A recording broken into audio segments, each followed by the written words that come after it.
Now we go into free agency, but I don't think many signings will be happening because a lot of it's going to be because all the teams are 12 people over, which if you don't know, the reason why it's 12 people over, it's because of the practice squads. And then training camps have come and gone, and we have some major winners and losers for training camp. The biggest winner, probably Michael Carter, who is a dog. He is a dog. He was drafted in the 23rd round. The dude's not very strong. I'd say he's one of the weaker tackles, but he could still start. Not because of his pass blocking. He's but the dude's elite at run blocking. Elite at run blocking. Here's the thing. If you're winning in a game, this guy should be starting because he will get open holes for you to kill that clock.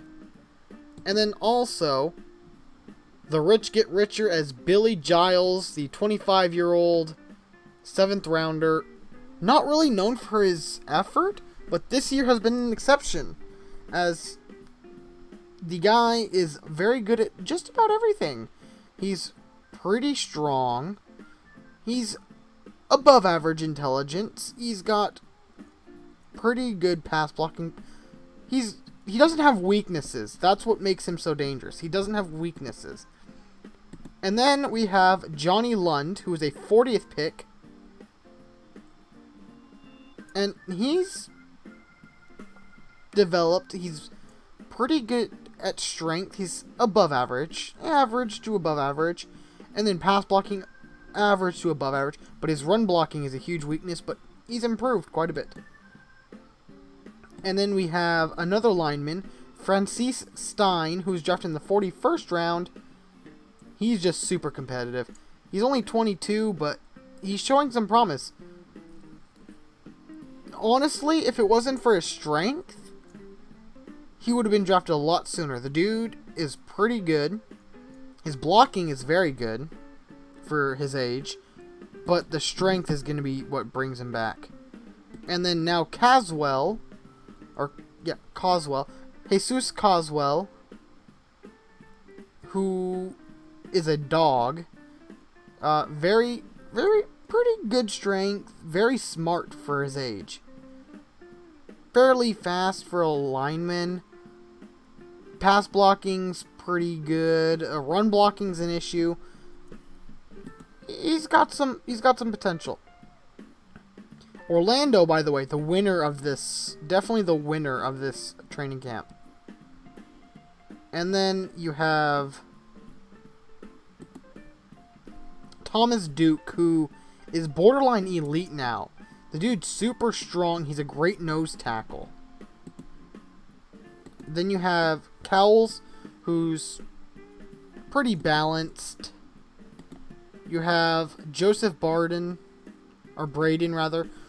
who works hard. He's not very fast, but he's got great hands and great agility. He's a great slot receiver, great shift receiver. Then you have Leo Murphy, who worked his butt off. A thumper. Really, he's only good at tackling, and that's about it. And then you have Meridian's Milton Harmon. Very strong, great pass blocker.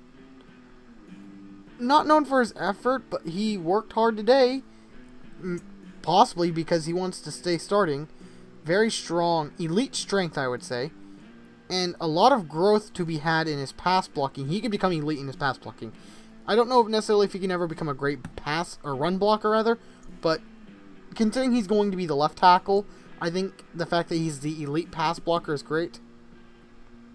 And then for the losers, Jeffrey Purnell, Schwab, Eubanks, non-surprisingly goes down.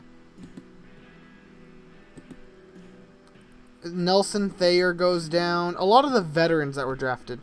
Rodney Wilson down. But that's just them getting old. And then Samuel Burns. No one surprising. And then for the overall training camp for us, who else was really good that we didn't talk about? Noah Engel. He's developing, which is really nice considering he's very competitive.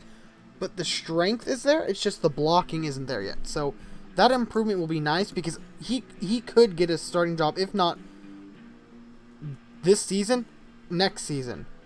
Then we have Thaddeus Langford, who's a dog. He's an absolute dog and a leader. He's, I would say, average speed, average tackling, average strength.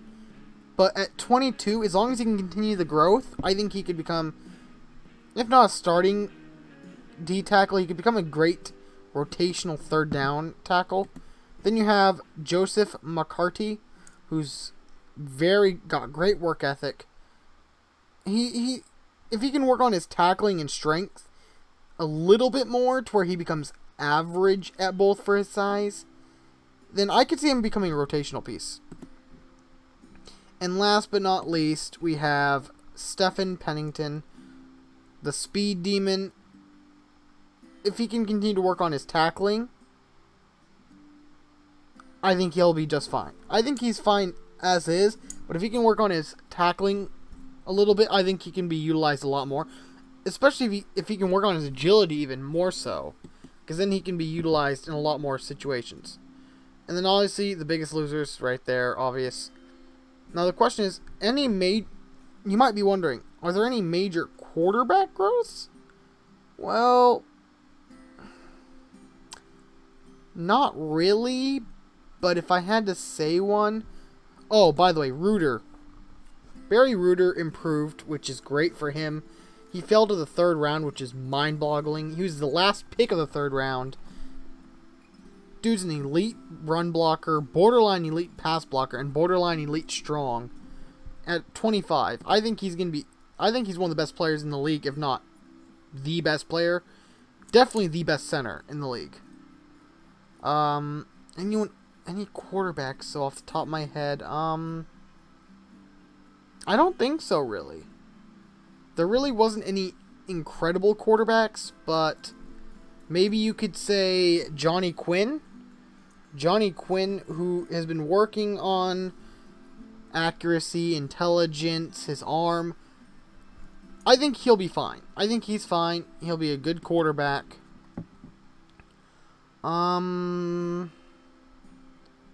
Mason did alright, I guess. Thompson was a good one. Edward Thompson, who definitely needs to do this. He needs to improve very quickly. He's a good worker, but he needs to improve quickly because, well, although he's a 52nd round pick, I don't think he might not be a starter. I don't think he's a starter. He's got okay speed. His accuracy is not very good. His intelligence is pretty good. His arm is average at best. His agility is pretty good for a quarterback. I think he's a great backup starter, if even that. I don't think he should be a starting for any team. Binder. Millard Binder, who's in the 18th round. If he can work on his accuracy, I think he'll be a great quarterback. 21 years old. He's got decent speed. Not an elite arm, but an above average arm to good arm. And borderline elite intelligence for his age. I would say elite intelligence for a 21-year-old.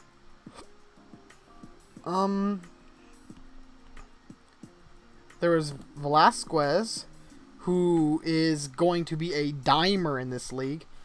I was not impressed with the personality. I was not impressed with his dedication to the game, but he proved something to me this training camp.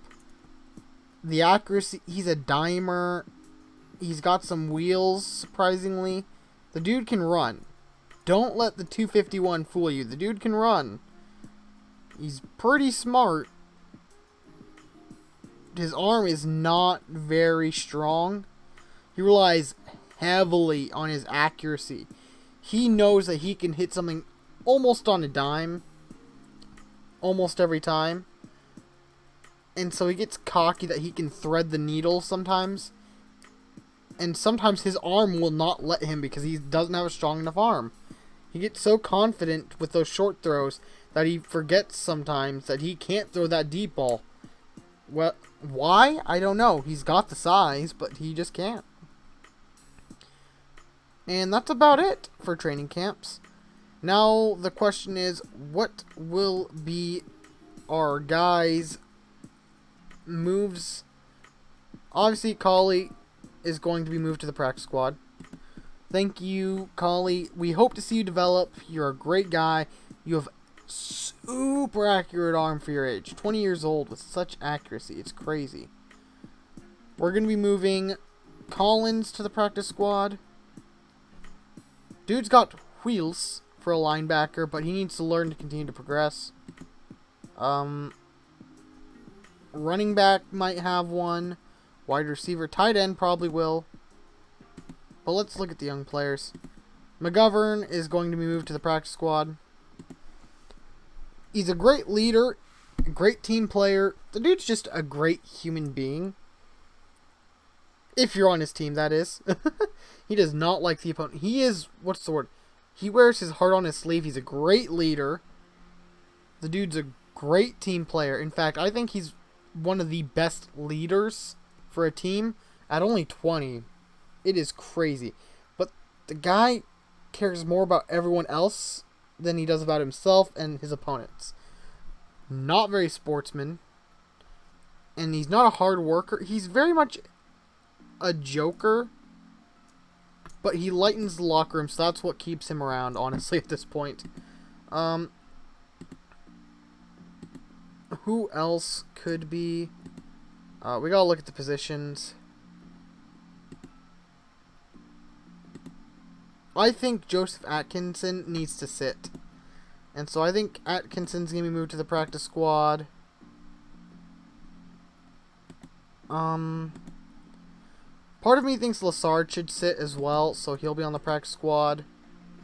Because I think Wilson is more ready right now. He's a veteran, he can lead. And then for tight end, I think Luna also will probably be moved. But I don't know for sure. I think it'll be good for him to sit in the practice squad. Alright. So we have six. So they have 6 people in the practice squad.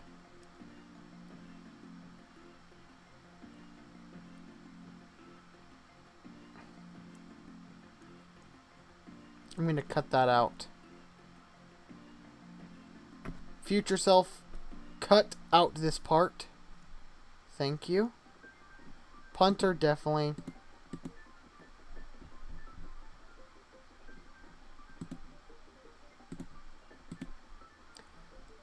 Corner, I don't know if I want to. D-end, definitely. Brooks, no. Alan Hopper. Leonard Legg.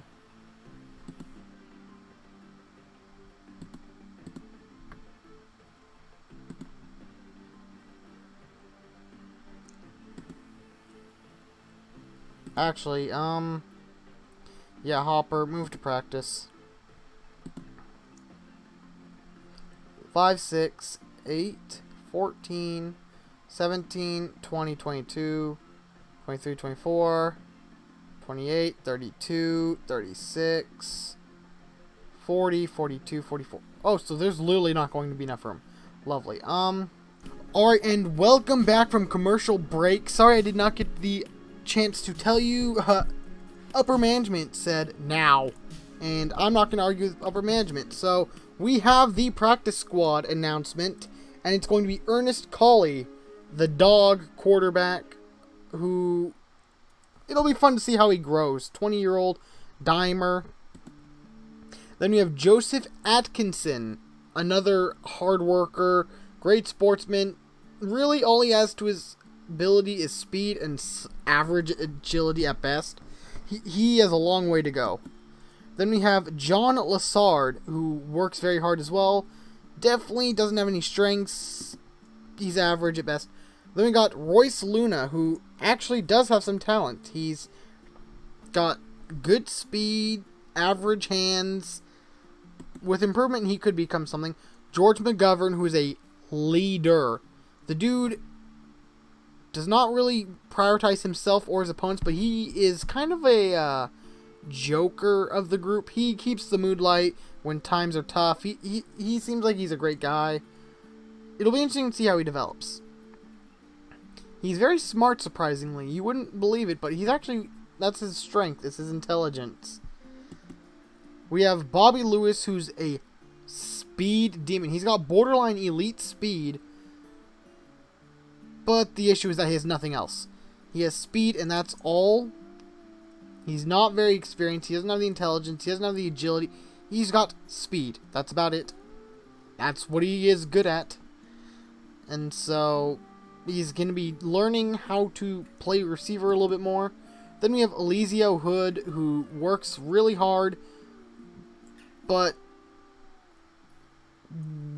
we've already talked about Elizio Hood.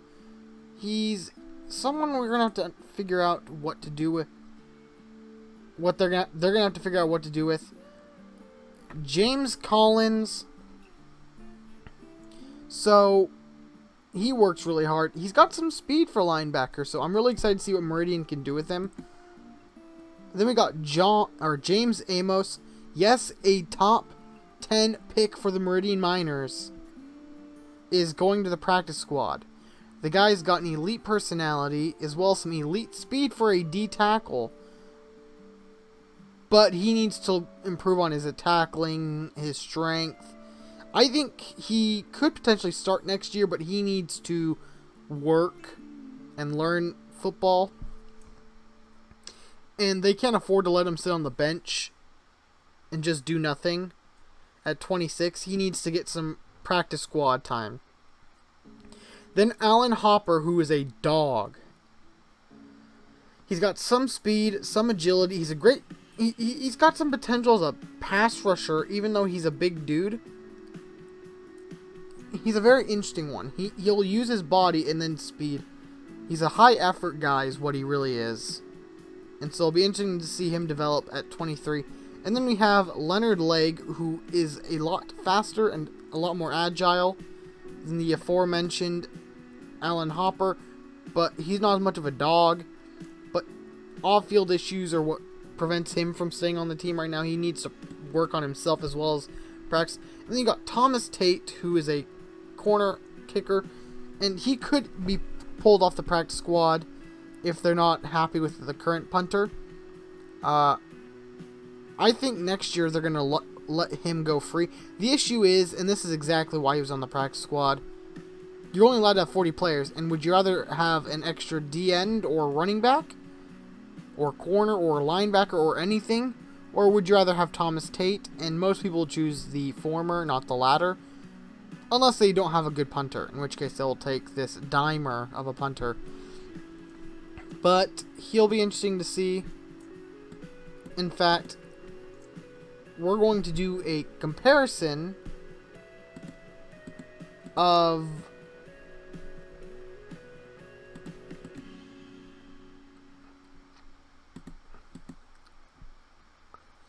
We're going to have him be compared to... him versus Marquise. And the thing is that Marquise has a good enough leg in terms of accuracy for them to want to keep Marquise for the power aspect. Also, interesting fact, Thomas Tate is apparently faster. And has a better arm. But he's not as good of a tackler, so mwahaha. They're also the same age. Both came from smaller schools. Both are being paid the same. But Thomas Tate, believe it or not, is the one with the longer contract. Based off of how the drafting system worked. But regardless, that will be the team. And we're getting ready for preseason. And in preseason, it is the Meridian Miners versus the Albany Ambitions. So, to end this episode off, we're going to go into a little bit of... because I found out a little bit of why these teams are named as they are. So, let me find... Perfect. So here we are. So, the reasoning for the naming. The Meridian Miners. Okay, so, this one's pretty simple. Idaho is known for gems and minerals and things of that nature, so Meridian Miners, simple. Salt Lake City Stampede. So this one is a little bit on the nose, kind of, I guess. So Salt Lake City. So the state animal of Utah is elk, and, well, Salt Lake City and E are not the same. So, what's a stampede? Well, it's a herd of animals that are charging after humans. Well, herd of animals, elk, good enough. Boulder City Bighorn, Colorado state animal, is the bighorn. Bar none, bison. Wyoming's state animal is the bison. Ralston, rivermen. Nebraska has, I forget if it's the most amount of miles of river or the most rivers. Something to do with that. I can't remember. The Austin Gunners. For those of you who don't know, Madden relocation. I believe the Austin Gunners are a thing. I could be wrong. And then for the Eastern Conference. Oh, apologies. I messed up on that. There we go. Sanford Sailors, I believe that's because Maine... Or no, it's not Maine. Apologies. Wait, is it Maine? Yeah, Sanford is in Maine. Sanford has a lot of sailors, and I believe it has the most, if not a lot of the major boat makers in the U.S. The Seaford Statesman, I can't remember what that one is off the top of my head. I think it has to do with, obviously, states. Being one of the first state... I can't remember what statesman... It has to do with states. If you guys really want to know that badly, I'll tell you later on. Albany Ambitions. The Albany Ambitions. So this one actually is... just changed up. It means something else, but we had to change it they had to change it rather. They had to change it due to the, play on words. Albany, A. So Ambitions is because New York is really known for its immigrants, in a positive way. So Italian immigrants, Jewish immigrants, African immigrants, the whole thing. Ambitions. Immigrants, a lot of immigrants, if not all of them, come because they want to better their lives. They have ambitions to better their lives and to better their families' lives. Simple. Columbus, colonials. Again, changing something just to play on words. Columbus, Christopher Columbus, explorer, colonials, colonialism, Columbus. You get it. The Hardyville Hounds. If I remember correctly, Hardyville, the state that Hardyville is in, which I believe is Kentucky? If I'm remembering correctly, is known for its dog. Oh, I remember now. So Kentucky, the area where Kentucky is, was one of the oldest examples of domesticated dogs. Like, I'm talking 10 to 15,000 years ago. Domesticated dogs were in the area of Kentucky. That's why. I remember now why they did that. And the Orlando orbit, well, Orlando, Florida, space, yeah, orbit, space, cool. So that's the reasoning for why they named a lot of them. Get back on. There we go. So now that you know, we're going to take a look at the schedule real quick, actually. So, week 1 of the preseason, we play the Albany Ambition. Week 2, we play the Sanford Why am I forgetting? The Sanford Sailors, yes. Week 1 of the regular season. You're going to have to excuse me because I'm still trying to learn a lot of these names. The Bar None Bison. Week 2, I believe, is a bye week for us. Week 3, Meridian plays preseason week 1, Albany Ambitions. Week 4, they play the... What's the name of the city? I know it's the Rivermen, but... Ralston Rivermen. Week 5, they play the Austin Gunners. Week 6, they play the Bar None Bison. Week 7, they play Boulder City Bighorns. The Boulder City Bighorns. And then week 8, they play the Seaford... Why am I forgetting what their name is? The Seaford... Statesmen. Seaford Statesmen. Okay. Yeah, they're playing the Seaford Statesmen. Week 9, they will be playing the...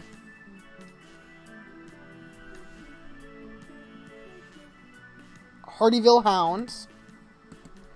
Week 10, they will be playing the Salt Lake City Stampede. Week 11, they will be playing the Austin Gunners. Week 12, they will be playing the Salt Lake City Stampede again. Week 13, they will be playing the Boulder City Bison again. Week 14, they will be playing the Sanford... What was it? Sanford Sailors. Week 15, they will be playing the... What was it again? Columbus Colonials. That's Cole. Week 16, they'll be playing the Ralston Rivermen. And week 17, to finish it off, they'll be playing the Orlando Orbit. And hopefully, the Meridian Miners will orbit into the playoffs.